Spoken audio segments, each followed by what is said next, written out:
మీరు 33 కోట్ల మంది దేవతలతో కలిసి నా యొక్క శిరస్సునందు నిలబడాలి.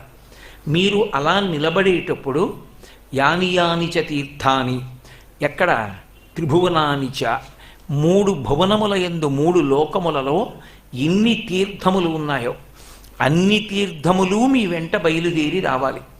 ఆ తీర్థములన్నీ నా తల మీద వెలియాలి.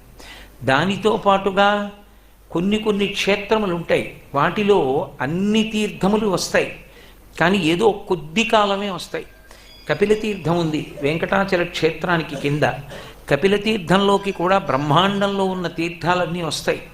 ఎప్పుడు వస్తాయి అంటే కార్తీక మాసంలో వచ్చేటటువంటి పర్వదినాలలో మిట్ట మధ్యాహ్నం వేళ మధ్యాహ్నే దశనాడికాహ, కేవలం కొద్దిసేపు ఆ తీర్థములు ఆవహించి కపిలతీర్థంలో ధారగా పడతాయి.